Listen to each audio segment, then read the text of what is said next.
Buenas tardes.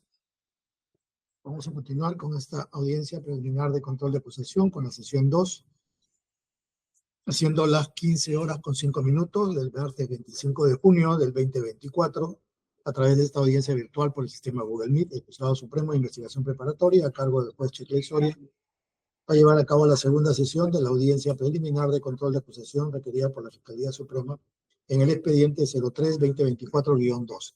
Proceso seguido contra don Luis Enrique Vera Castillo por la presunta comisión del delito de omisión de denuncia agravada en agravio del Estado. Esta audiencia además está siendo registrada en audio y video. Voy a acreditar a los asistentes. Señor fiscal. Buenas tardes, señor juez supremo, abogados presentes. Por el Ministerio Público, Dante Pimentel Cruzado, fiscal adjunto supremo de la Fiscalía Especializada en Delitos Cometidos por Funcionarios Públicos, y los demás datos que ya se expusieron en la sesión anterior. Gracias, señor juez. Ya. Doctor, un minuto, creo que no se le escucha bien. No sé si los demás le escuchan bien, yo le escucho bajito. A lo mejor soy yo, un minuto. A ver, ¿puede ahí hablar, doctor? Su audio. Su audio está apagado. Señor juez, buenas tardes. Sí, se le escucha bajo, doctora Naval. ¿Le escucha usted bien? ¿Se escucha bien, doctor? Sí, lo escuchamos bien. Ya, a ver, un minuto entonces. Quiero chequear yo acá.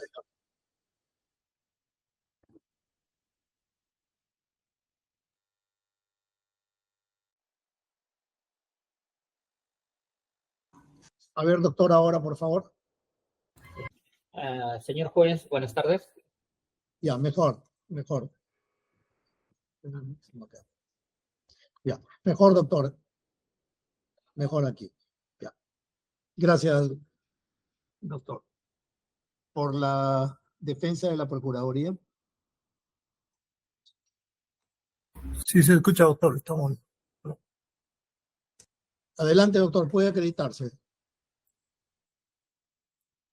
Ángel Vivanco, procurador adjunto del Ministerio de Economía y Finanzas, con colegio 2-13-301.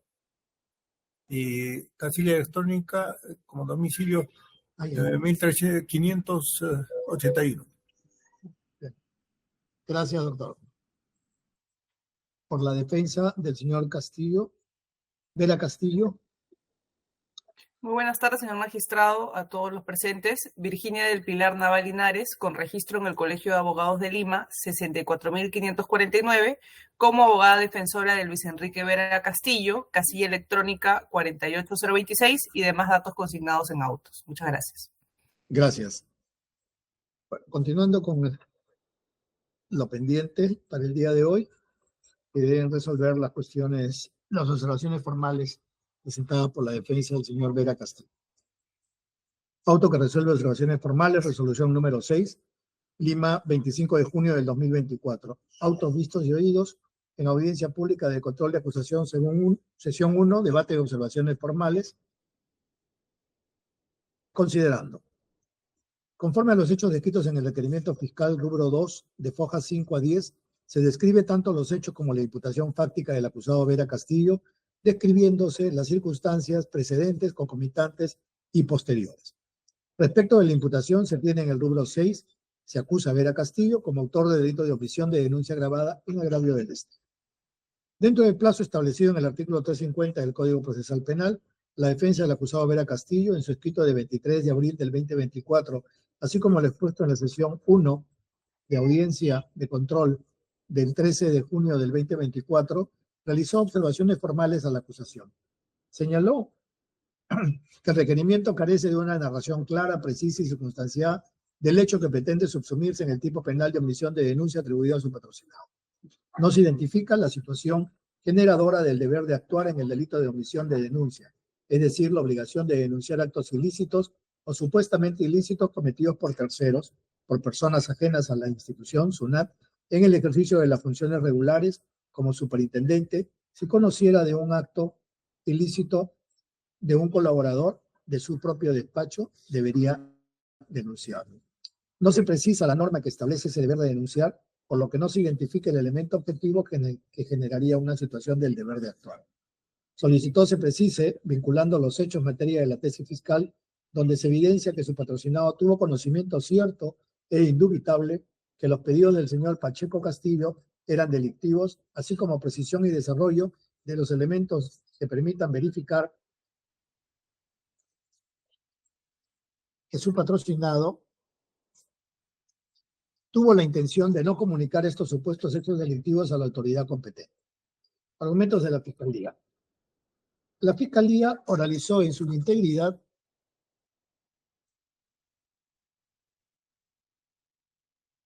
el requerimiento acusatorio, precisándolo en su escrito ingresado el 8 de marzo del 2024, donde señaló cuáles son los elementos de convicción por el hecho y su relación con el acusado.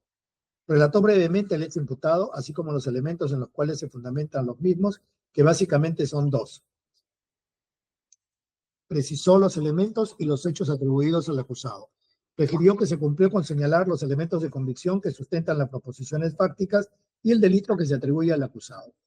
Indicó que se precisó de forma expresa cuál fue la infracción del deber en que incurrió Vera Castillo y que de una forma u otra tuvo la obligación de denunciar y no esperar a que se tenga una carpeta abierta con el exsecretario general del despacho presidencial, Pacheco Castillo, para que se acerque a denunciar los hechos de los cuales habría tenido conocimiento con anterioridad.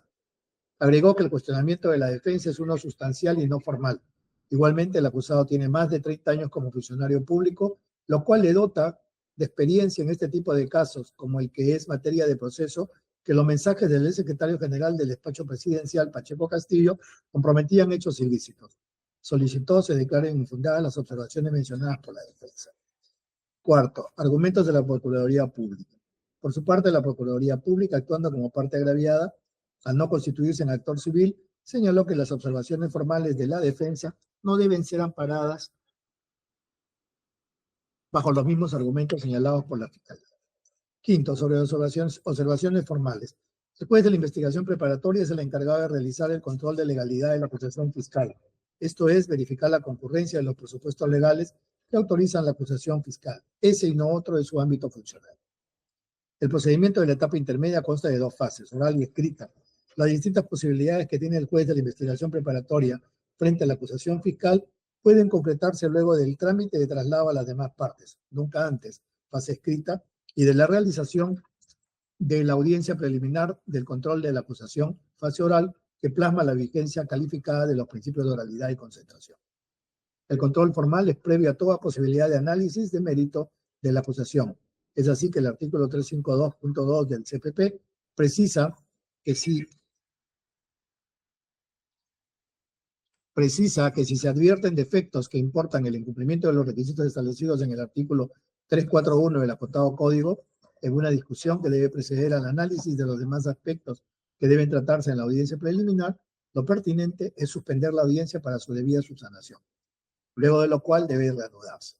La decisión de formular observaciones a la acusación es una causal de suspensión de la audiencia que será del caso instar solo cuando el defecto detectado requiera de un nuevo análisis del Ministerio Público. De no corresponder la suspensión, siempre será el caso decidirla y proseguir con la audiencia para dar paso a la discusión de las demás observaciones. Las partes, y en particular la defensa, tienen la posibilidad de hacer un control formal de la acusación, es decir, dar cuenta, por ejemplo, de omisiones relevantes en la acusación, vaguedad en el título de imputación, insuficiencia o contradicción en la identificación de los acusados, insuficiente individualización de los acusados con relación a los hechos objeto del proceso o confusión en los tipos penales invocados. Se trata, por tanto, de errores e insuficiencias en la debida motivación de la acusación.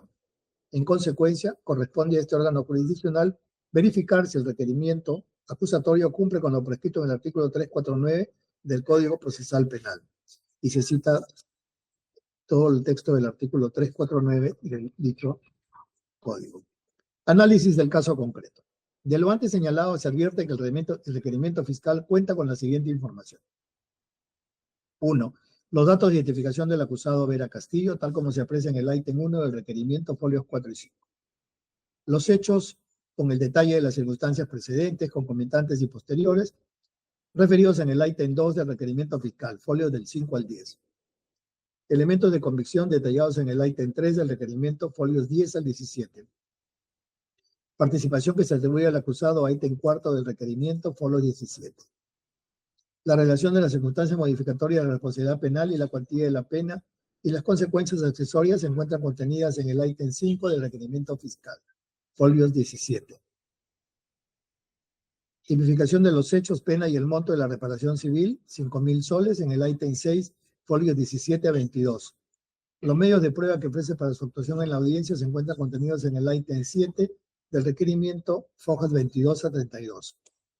No se considera calificación jurídica alternativa o subsidiaria y el acusado Vera Castillo cuenta con comparecencia simple. El Acuerdo Plenario 6-2009, de 13 de noviembre del 2009, establece que el control formal de la acusación fiscal que puede promoverse implica la revisión del cumplimiento de los requisitos legales de un acto procesal trascendente y la validez de la serie procesal constituye una facultad judicial inherente a la potestad jurisdiccional. Esta evaluación por parte del juez, en este caso de la etapa intermedia de saneamiento de la acusación, debe circunscribirse como establece la casación 760-2016, la libertad de 20 de marzo del 17, o omisiones relevantes en la acusación señaladas por las partes o por el propio juez, indefinición en el título de imputación, insuficiencia o contradicción en la identificación de los acusados, insuficiente individualización de los acusados con relación a los hechos objeto del proceso o confusión en los tipos penales invocados. De las observaciones formuladas por la defensa, en lo esencial, estriba en que los hechos descritos en el requerimiento fiscal no son claros, no describen de modo preciso y circunstanciado cómo se vinculan con el tipo penal que la Fiscalía atribuye a su patrocinado. No se ajustaría a la situación del deber actuar, entre comillas, como superintendente de la SUNAT. Por su parte, la Fiscalía señaló que el requerimiento en su integridad relata los hechos en materia de imputación y la vinculación del acusado Vera Castillo con el delito de omisión de denuncia, así como los elementos de convicción que lo sustentan. De la verificación del requerimiento acusatorio se puede advertir que, en efecto, nos encontramos frente a un proceso en el cual se establece el hecho imputado, descrito en el ítem 2 a folios 5 a 10, estableciendo las circunstancias precedentes, concomitantes y posteriores, y los elementos de convicción que lo sustentan, descritos en el ítem 2 a folios 10 a 17, por lo que se determina que el requerimiento sí tiene un relato secuenciado y preciso de los hechos sobre los cuales se atribuye la conducta que vincula al tipo penal. Conforme a los requisitos contenidos en el artículo 349 del Código Procesal Penal, se verificó la acusación para continuar con la etapa intermedia y el control, y formalmente se establece el relato de los hechos, el tipo delictivo y las circunstancias que influyen sobre la responsabilidad del acusado y por el que permite conocer cuáles serían las acciones delictivas. Las observaciones formuladas por la defensa se vinculan con la responsabilidad o no que pueda caber en la conducta desarrollada por su patrocinado y son materia de acusación, debiendo evaluarse en el estadio procesal correspondiente. Las observaciones son infundadas. Decisión: por estas consideraciones, el juzgado resuelve declarar infundadas las observaciones formales efectuadas por la defensa del acusado Vera Castillo en el proceso que se le sigue por el delito de omisión de denuncia agravada en agravio del Estado, notificada en audiencia pública con su lectura integral, prosígase según el estado del proceso.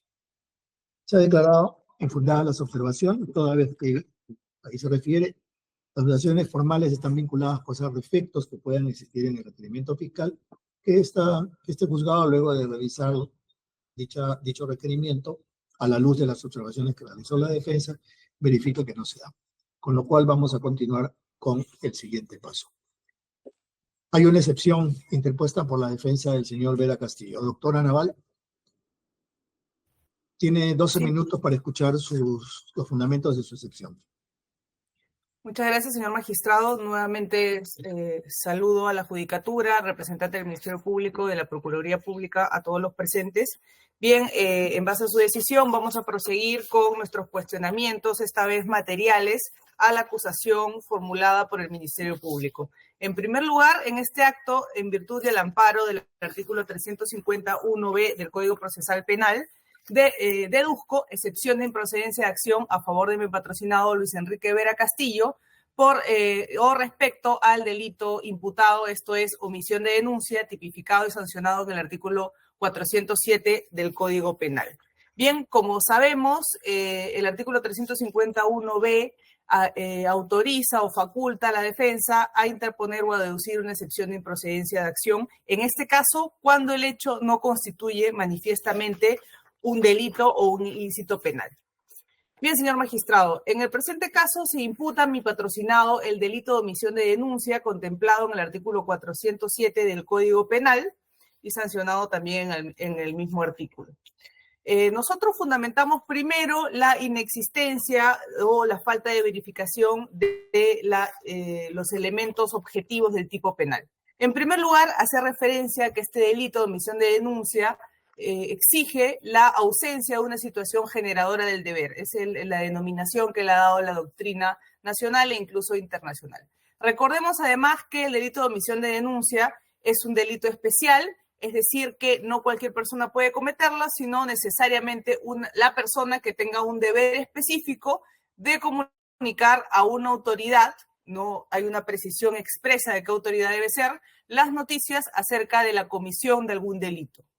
Bien, en ese sentido, en el presente caso, no se ha logrado determinar por qué mi patrocinado tendría el deber específico de actuar o de comunicar y ante qué autoridad en concreto. Lo hemos cuestionado en la parte formal, sin embargo, en el análisis material también vemos que esto incide en la falta de tipicidad del delito de omisión de denuncia. ¿Por qué? Porque no sabemos en qué dispositivo legal se basaría este deber que arguye el Ministerio Público y, por tanto, nosotros reafirmamos que mi patrocinado, el señor Luis Enrique Vera Castillo, no tenía deber alguno de comunicar a ninguna autoridad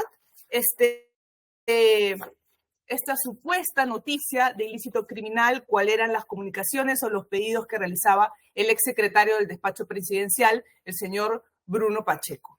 Bien, podría fundamentar el Ministerio Público que en virtud del artículo 326 del Código Procesal Penal, y ya lo ha referido o citado en algún momento, habría la obligación del funcionario público Luis Enrique Vera Castillo de formular estas denuncias o comunicaciones a las autoridades. Sin embargo, si nos remitimos al artículo 326, podemos observar la frase siguiente, que este conocimiento y esta puesta en conocimiento del delito o del ilícito penal se realizaría en el ejercicio de sus funciones o por razón de su cargo. Es decir, está dirigido a aquel funcionario público que desempeñando sus labores, desempeñando sus actividades, conociera en el seno, digamos, ya sea una institución o una organización o la esfera donde se desenvuelve necesariamente de un ilícito penal. En ese sentido, quiero hacer referencia a que ya la Corte Suprema de Justicia de la República ha señalado que se requiere o se debe recurrir a una norma penal o una norma extrapenal fuera del tipo penal que pueda establecer cuál es el deber. En ese sentido, por ejemplo, tenemos la sentencia de 16 de agosto de 2022, recaída en la apelación 16-2021 Lima Norte, donde se desarrollan o se expresan de dónde habría surgido este deber o dónde se habría regulado el deber de formular una denuncia respecto del fiscal Hugo Epifanio Giordano Velázquez. Sostienen que es necesario recurrir a normas del sector y refieren las normas de la Ley Orgánica del Ministerio Público que establecía precisamente el deber de denuncia en el ejercicio de sus funciones. Respecto a un caso de omisión de denuncia de supuestos delitos de lesiones, en el caso del médico Sánchez Barreda, lo podemos encontrar en la sentencia de 5 de octubre de 2026, recaída en la casación 581-2015 Piura. La Corte Suprema de Justicia de la República recurrió a normas extrapenales, es decir, a la Ley General de Salud y otras normas técnicas de salud para identificar este supuesto o estos deberes. En el presente caso, no hay un deber específico que establezca que el señor Luis Enrique Vera, en calidad de funcionario público, de jefe de SUNAT, tendría que denunciar hechos ilícitos o supuestamente ilícitos de personas ajenas a la institución. No estamos, en este caso, ante un caso de un funcionario de SUNAT que habría cometido un delito y que, por supuesto, hubiera activado la necesidad o la obligación de que el señor Vera formule una denuncia, sino hechos totalmente ajenos a la función de mi patrocinado y al ejercicio de sus funciones en SUNAT. Es decir, el secretario de Palacio de Gobierno de Despacho Presidencial había hecho un requerimiento y, por tanto, consideramos en este acto que es una carga desproporcional e ilimitada exigirle al señor Luis Enrique Vera Castillo que denuncie cualquier tipo de conocimiento de cualquier tipo de acto, ya sea delictivo o presuntamente delictivo.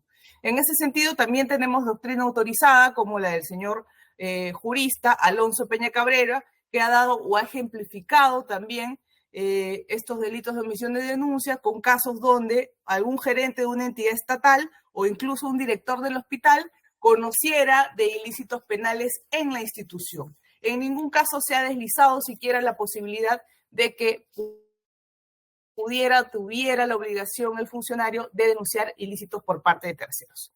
Por último, es necesario señalar que el artículo 8 del documento de organización y funciones de SUNAT establece las funciones y atribuciones del Superintendente Nacional de Aduanas y Administración Tributaria y en ningún momento, en ningún acápite, en ningún literal establece dicha facultad, ni siquiera dicha obligación, puesto que solamente regula funciones de gestión o funciones administrativas.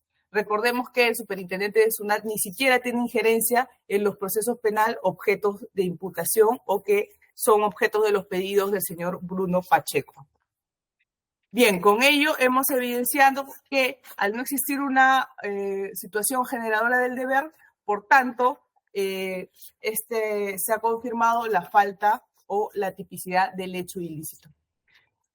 Respecto también al siguiente elemento, que es la no realización de la conducta esperada, en el supuesto negado que esta judicatura considere que sí habría un deber, en este caso se tiene que mi patrocinado sí ha cumplido con realizar las comunicaciones pertinentes.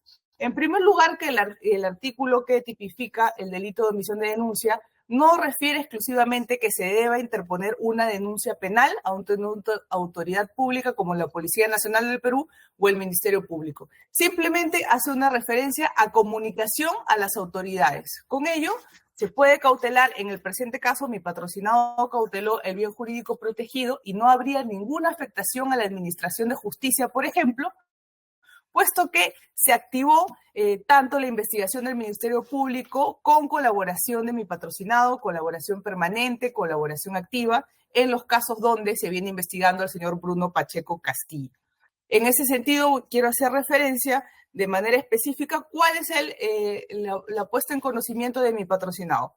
En primer lugar, el señor Luis Enrique Vera Castillo informó a su superior jerárquico sobre estos hechos o estos pedidos del señor Bruno Pacheco. Lo informó al entonces ministro de Economía y Finanzas, el señor Pedro Franque, quien incluso lo ha reconocido en su declaración testimonial rendida ante el Ministerio Público de fecha 25 de abril. Además, este hecho también ha sido, y lo refiero porque es un hecho probado e incontrovertible del caso, ha sido reconocido por el jefe de gabinete de asesores del Ministerio de Economía, Edgardo Marcelo Cruzado Silveri, en su declaración rendida ante el despacho con fecha 26 de abril.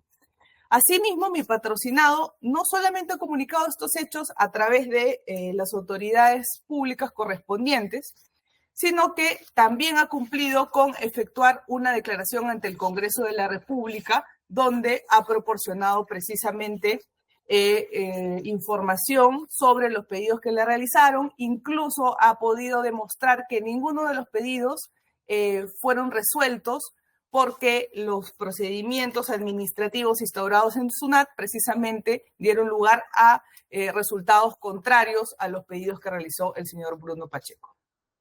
Además de ello, también mi patrocinado ha brindado declaración ante la segunda Fiscalía Supraprovincial Corporativa especializada en delitos de corrupción de funcionarios, donde precisamente se investiga el caso respecto del delito de tráfico de influencias contra el señor Bruno Pacheco. En este caso me quiero detener porque fue precisamente mi patrocinado, y consta en autos, que se acercó a las instalaciones del Ministerio Público sin haber sido siquiera citado, solicitó la entrevista, brindó la declaración y en el mismo acto de su primera comparecencia ante la Fiscalía Libre y Voluntaria, proporcionó una copia espejo de su celular y participó precisamente en los peritos informáticos del Ministerio Público. Por estas consideraciones, queda evidenciado que mi patrocinado sí comunicó a las autoridades de manera libre y voluntaria.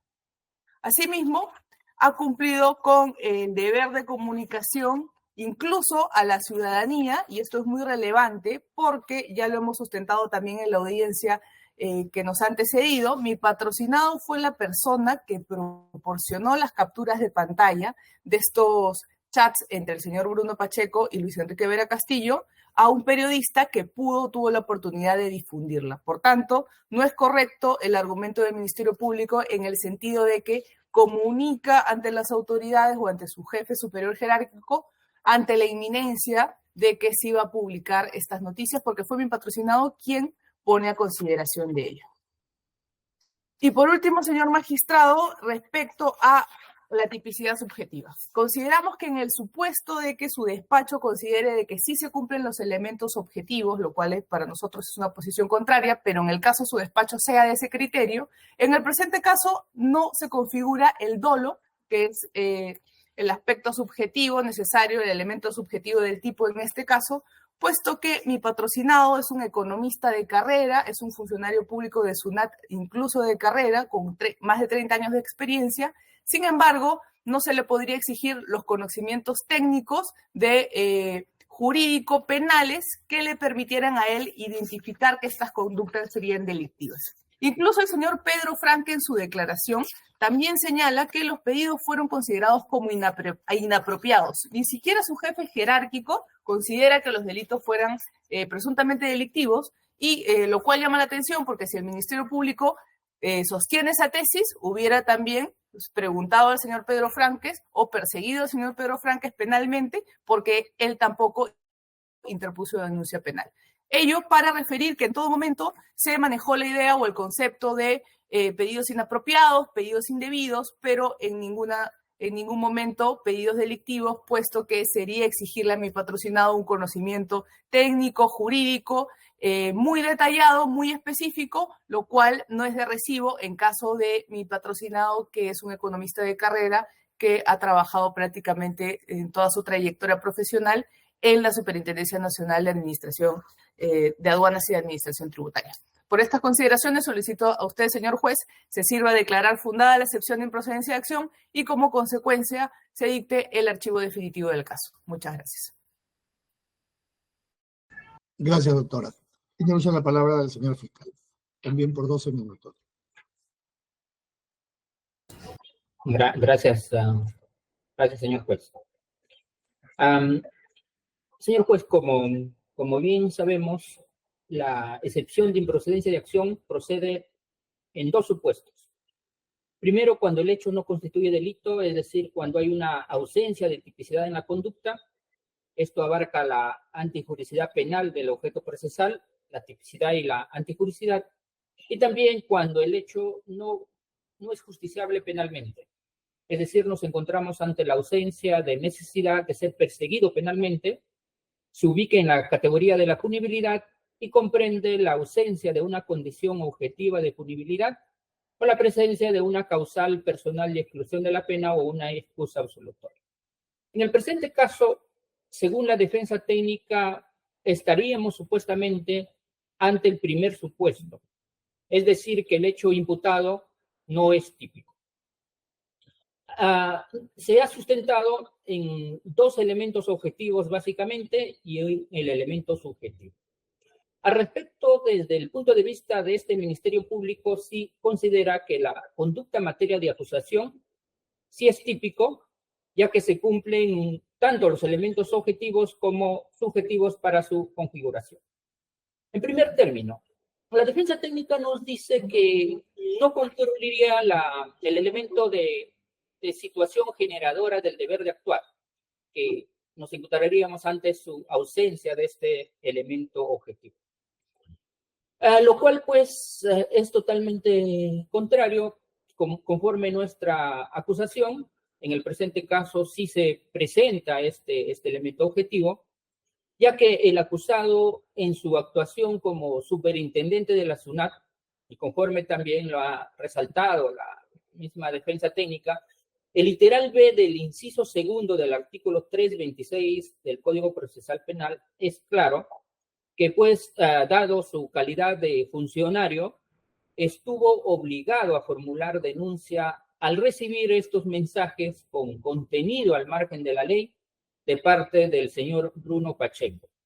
Como sabemos, estos mensajes o chats era pidiendo favores y esto lo hizo porque estaba ejerciendo el cargo de superintendente. No lo hizo al ciudadano Luis Enrique Vera Castillo, sino que lo hizo al superintendente de la SUNAT. La defensa sostiene que en todo caso dicha norma general del Código Procesal Penal operaría en caso que dicha conducta delictiva se advierta en el caso de funcionarios o servidores internos de la institución, y que para el caso de personas ajenas a la SUNAT tendría que existir una norma especial que obligue a actuar en dicho sentido. La norma es clara y tenemos el apotegma jurídico que no se puede distinguir donde la ley no distingue. El literal B del inciso segundo del artículo 326 del Código Procesal Penal hace mención de manera expresa que el funcionario debe denunciar cuando tome conocimiento de la realización de algún hecho punible en el ejercicio de sus funciones por razón del cargo, lo cual efectivamente se advierte en el presente caso, ya que al acusado como superintendente de la SUNAT recibió los citados mensajes del exsecretario de la Presidencia de la República para que interceda en procedimientos de deudas, fiscalización tributaria, ampliación de importaciones y nombramiento como martillero público de la Intendencia de la SUNAT, que si bien no son funciones propias del acusado como superintendente, debemos tener en consideración que es la autoridad máxima de la SUNAT. Y Bruno Pacheco consideraba que el acusado podía intervenir e influenciar en tales procedimientos, y por eso es que lo hace esta solicitud, y él toma conocimiento de tales hechos cuando desarrollaba su cargo. Asimismo, señor juez, se sostiene que no concurriría el segundo presupuesto. Según la defensa técnica, habría ausencia de la no realización de la acción esperada. Desde el punto de vista del Ministerio Público también se verifica que sí concurre este presupuesto, ya que dentro del periodo del 9 de septiembre del 2021 al 6 de octubre del mismo año, en que el acusado estuvo recibiendo los mensajes con contenido al margen de la ley de parte del secretario de la Presidencia de aquel entonces, Bruno Pacheco, no formuló denuncia ante el Ministerio Público o la Policía Nacional del Perú. Sostiene la defensa que acudió ante su jefe inmediato superior, en este caso el ministro de Economía, a poner de su conocimiento de tales hechos, como así acudió posteriormente ante el Ministerio Público. Al respecto, debemos tener en consideración, señor juez, que el acusado solicitó y mantuvo esa reunión con el ministro de Economía el 12 de noviembre del 2021. Y las comunicaciones con Bruno Pacheco, en la que lo solicitaba diferentes favores al margen de la ley, se inició el 9 de septiembre del 2021, que se prolongó hasta el 6 de octubre del mismo año. Es decir, que el acusado recurre ante el Ministerio de Economía de aquel entonces, luego de más de 2 meses que se había iniciado el pedido de apoyo que estaban al margen de la ley. ¿Y por qué lo hace? Porque lo hace ante la evidente publicación de dichas conversaciones por parte de Edwin Augusto Cabello Limas, periodista de la revista Lima Gris, quien había acudido ante el propio acusado con la finalidad de verificar la certeza de estos chats. Es ahí en ese momento que fue el 11 de noviembre, y entonces él al día siguiente solicita esta reunión con el ministro de Economía. Asimismo, la defensa técnica nos ha señalado que sí acudió al Ministerio Público, pero es cuando acude al Ministerio Público, cuando la segunda Fiscalía Provincial Corporativa Especializada en Delitos de Corrupción de Funcionarios, exactamente el cuarto despacho, ya había iniciado diligencias preliminares contra Arnulfo Bruno Pacheco Castillo por el delito de tráfico de influencias como consecuencia de la publicación de los chats remitidos al acusado. En conclusión, en ningún momento, al tomar conocimiento de los hechos que revestían contenido penal, puso en conocimiento del Ministerio Público ni de la Policía Nacional, sino que se vio obligado de acudir ante el ministro de Economía, como posteriormente ante el Ministerio Público, ya como consecuencia de una investigación de una investigación inicial. Por tanto, consideramos que sí concurren estos dos elementos objetivos del tipo penal que ha sido materia de cuestionamiento por parte de la defensa. Asimismo, señor juez supremo, cuestiona la defensa técnica el aspecto subjetivo. Señala, pues, que no habría existido dolo por parte del acusado. Al respecto, debemos señalar que el acusado mantuvo en secreto los mensajes que recibía, dejando de transcurrir más de un mes desde el último mensaje. El último mensaje fue el 6 de octubre del 2021. Acude al ministro de Economía el 12 de noviembre del mismo año. Decidió poner en conocimiento del ministro de Economía ante la inminencia de publicación de los mensajes con contenido al margen de la ley, como ya sosteníamos, por parte del periodista Edwin Cabello Limas, quien se comunicó con el acusado para corroborar la veracidad de tales charlas. Si bien, asimismo, al brindar su declaración indica que es economista de profesión, desconociendo sobre temas penales, esto no es óbice para conocer que estos hechos serían ilícitos o no, dado que viene siendo funcionario público en la SUNAT desde hace 30 años. El acusado, como profesional que ocupa un cargo público, no puede desconocer que ante el conocimiento de un presunto hecho delictivo, como en este caso que lo estaban solicitando realizar procedimientos y designaciones inadecuadas, debe denunciar pues el mismo ante el Ministerio Público o la Policía Nacional. Por tanto, señor juez, constituyendo delito los hechos en materia de acusación, concurriendo los elementos objetivos o subjetivos, este Ministerio Público solicita se declare infundada la excepción de improcedencia de acción deducida por la defensa técnica del acusado. Muchas gracias, señor juez. Gracias, doctor. Por la Procuraduría, doctor Vivanco, ¿algo que agregar? Sí, señor juez supremo. A lo dicho por el señor fiscal, lo que queremos añadir nosotros es que el imputado ocupaba un cargo público y tenía la alta responsabilidad de resguardar la caja fiscal, el fisco, ¿no? La administración de los tributos. Y como tal, como jefe de la administración tributaria, con mucha más razón, tenía que denunciar hechos que involucraban y favorecían a los administrados, es decir, a contribuyentes, y a quienes querían favorecerse a través de esos actos que son materia de juzgamiento. Y por último, también hay que tener en cuenta de que no solamente, como dice la defensa, es el hecho de que el superintendente tenga que, no tiene que ver con los asuntos de terceros, pero ¿qué más terceros si son, en este caso, parte de, son contribuyentes que estaban de por medio, o sea, administrados, ¿no?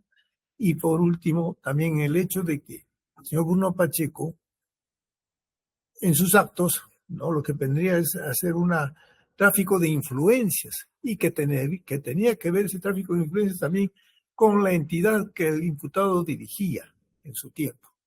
Entonces, con esos hechos y con lo que ha dicho el señor fiscal, el dolo, ¿no? El silencio prolongado de más de 2 meses de haber omitido y consentido esas conductas punibles. Y en razón a lo expuesto, solicito se desestime, pues, no los argumentos expuestos por la defensa. Gracias, señor procurador. Doctora Naval tiene 7 minutos para su réplica.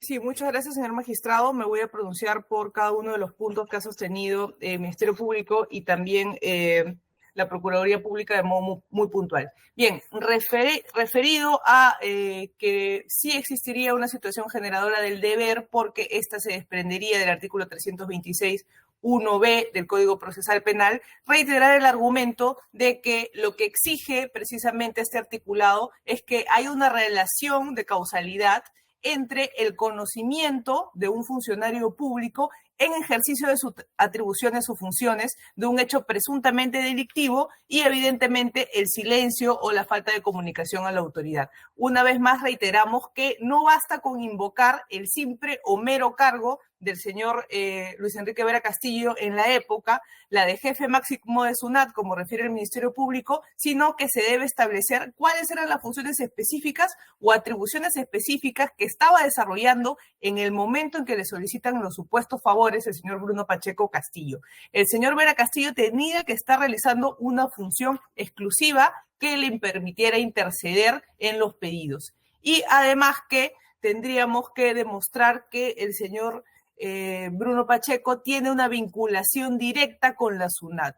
Es decir, lo que establece o lo que exige el delito de omisión de denuncia es que la persona que cometiera el delito se encuentra vinculada con el entorno del funcionario público, ya sea porque trabaja en la institución, ya sea porque hay un contrato o un vínculo de por medio jurídico entre la institución y este tercero. A ello nos referimos con tercero ajeno a la institución. No los contribuyentes, como señala la Procuraduría Pública, sino a la persona que habría cometido el delito, es decir, el señor Bruno Pacheco Castillo, porque en el entendido de considerar que sí se debe denunciar estos actos, abriríamos de alguna manera la posibilidad o la exigencia de una carga ilimitada de que cualquier funcionario público, más aún cuando es un jefe máximo, que conociera cualquier conducta irregular, así no tenga la expertise técnica o jurídica o el conocimiento jurídico penal, deba denunciar cualquier tipo de acto ordinario que pudiera interesar a la judicatura. Respecto a que sí se verificaría la no realización de la acción esperada, lo que arguye el Ministerio Público es que ello se habría mantenido en secreto por parte de mi patrocinado, porque es recién ante la inminencia de que se publicara en el portal Lima Gris de fecha 17 de noviembre de 2021 la noticia, que recién a partir de ese momento se comunica al ministro de Economía y Finanzas. Una vez más reiteramos nuestro argumento que mi patrocinado, ya con fecha 16 de febrero de 2024, en su declaración ampliatoria, ha reconocido que fue su persona la que comunicó al periodista Edwin Cabello, la persona que difunde estos chats públicamente, que fue él quien le proporcionó las capturas de pantalla. Por tanto, decae el argumento del Ministerio Público de que mi patrocinado lo habría ocultado. Por el contrario, mi patrocinado es el que ha permitido transparentar ello. Por tanto, de considerar que debió formular una denuncia, de alguna manera se estaría generando un desincentivo a que mi patrocinado haya tenido que dar a conocer a la opinión pública ello. Mi patrocinado podría haberse quedado efectivamente callado, señor magistrado, y no estaríamos presentes en esta audiencia y nunca se hubiera podido conocer ello. Pero fue el señor Luis Enrique Vera Castillo que proporcionó los audios al señor Edwin Cabello y lo ha reconocido ya el 16 de febrero de 2024 y además ha mostrado las comunicaciones y consta en autos los correos electrónicos que han tenido, puesto que mi patrocinado además brindó una explicación adicional de los pedidos que le había realizado el señor Bruno Pacheco Castillo. En ese sentido, también quiero hacer referencia a la supuesta demora que sostiene el Ministerio Público, que en realidad no es una demora porque ya hemos sustentado cómo es que mi patrocinado comunica a la opinión pública estos hechos incluso antes de que fueran conocidos por el Ministerio Público, porque fue gracias a mi patrocinado que estos hechos se dan a conocer. Y quiero hacer referencia, y está en nuestro escrito también, que con fecha 17 de noviembre de 2021, es decir, 2 días después de la publicación de estos chats en Lima Gris, el comandante PNP, jefe de la División de Protección de Dignatarios, le comunica que había sido desestimada la solicitud de que se le siga brindando seguridad y protección personal para el ejercicio de sus funciones durante el año 2021. Es decir, 2 días que se conocen estos chats, gracias a mi patrocinado Luis Enrique Vera Castillo, le quitan o le retiran la seguridad que tenía mi patrocinado 24 horas al día para que realice sus labores sin atentados o protegiendo su vida o integridad. ¿Ello qué quiere decir? Que ha advertido mi patrocinado que en esa época, cuya presidencia lo ostentaba el señor Pedro Castillo, había una política de represalias, había una política de desprotección a aquellos altos funcionarios que pudieran realizar comentarios o afirmaciones contrario al gobierno y en este caso contrario a la actuación, por ejemplo, del secretario. Es por ello que se justifica que mi patrocinado no haya concurrido al Ministerio Público durante el mandato del señor Pedro Castillo. La evidencia es clara, hemos aportado las cartas de la Policía Nacional que le retira 2 días después la seguridad a mi patrocinado. Y solo para precisar que mi patrocinado ya ha relatado también antecedentes de represalias, incluso cuando en el 2012 se desempeñaba como jefe de la División de Auditoría de la Intendencia Regional de la Libertad en Trujillo, tuvo que ser trasladado a Tacna precisamente porque venía sufriendo amenazas contra su vida y también contra su familia, y esto ha sido conocido por las altas autoridades policiales, por ejemplo. Es decir, que no es tan sencillo afirmar que mi patrocinado de manera inmediata, ante el conocimiento de estos pedidos, debió formular una denuncia penal contra personas cercanas al gobierno de Pedro Castillo. Esto como argumento adicional, señor magistrado, porque nuestro argumento principal es que no hay una situación generadora del deber para actuar y que se tenga en consideración también que hay una ausencia de no realización de la acción esperada porque hemos relatado todos los actos que mi patrocinado realizó ante la ciudadanía, porque se dieron a conocer gracias a él, no fue ninguna otra persona, ni funcionario público, ni medio de prensa que contaba con esa información, es de primera mano y basta con verificar que las capturas provienen del celular del señor Castillo. Y además cumplió con comunicar al superior jerárquico, ministro de Economía y Finanzas de la época, al Ministerio Público en su oportunidad, porque fue quien se acercó de manera libre y voluntaria, al Congreso de la República cuando se le llamó a declarar como testigo, y por cierto, no se generó ningún tipo de responsabilidad o indicio de responsabilidad, y por tales consideraciones solicito una vez más declare fundada la excepción de improcedencia de acción. Muchas gracias. Gracias, doctora. Doctor Pimentel, tiene el uso de la palabra para su... Sí, muchas gracias, señor magistrado. Sí, solamente, señor magistrado, insistir en que el artículo 326 del Código Procesal Penal es una norma general, es una norma abierta, no hace diferencia para que el funcionario solamente debe denunciar por hechos cometidos por servidores o colaboradores al interior de su institución, sino es por ante la toma de conocimiento de cualquier hecho cometido por cualquier persona. Entonces, es claro esta norma. Asimismo, la defensa nos introduce otro argumento como la posible represalia que habría sufrido el acusado, lo que motivó a efectos de que no pudiera denunciar o poner en conocimiento de la autoridad oportunamente. Ya sabemos que el hecho del actuar por temor o entre otro aspecto ya pertenece a otra categoría de la teoría del delito y por lo tanto acá lo que nos estamos abocando y que es materia de la defensa es pues respecto al elemento de la tipicidad y la antijuricidad. Ya, y si actuó con temor o otro aspecto que ya nos ha sacado otra vez este argumento a la defensa, será materia pues de debate, será materia de cuestionamiento en la etapa procesal correspondiente. Por lo tanto, señor juez, este Ministerio Público reitera su pedido en el sentido pues que se declare infundada la presente excepción de improcedencia de acción. Muchas gracias, señor juez. Gracias, doctor Pimentel. Doctor Vivanco, tiene el uso de la palabra para concluir. Sí, señor juez. Simplemente un hecho factual para concluir. El señor Bruno Pacheco no ha realizado sus actos gratuitamente. Ha tenido pues que acoger un pedido de los beneficiarios directos de estos ilícitos que son materia de juzgamiento, ¿no? Entonces, en tal sentido, pues no se puede argumentar que no era el deber del imputado Vera, ¿no? El hecho de que sea, pues, no eran los directamente, digamos, beneficiados, no. En este caso, pues, ha habido la participación, no ha sido gratuita, ¿no? Y en razón a los demás expuestos y a lo dicho por el señor representante del Ministerio Público, solicitamos que se desestime la excepción promovida por la defensa. Muchas gracias.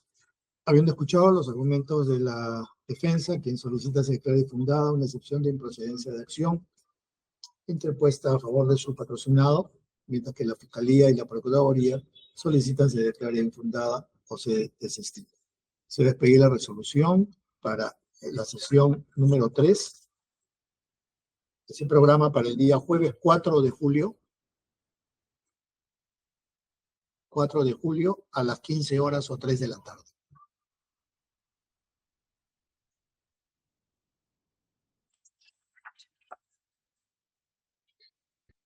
Están notificados, se les va a hacer llegar también la resolución del día de hoy a sus casillas electrónicas, siendo las 15:56 se concluye la presente sesión. Hasta la próxima, señores. Muchas gracias.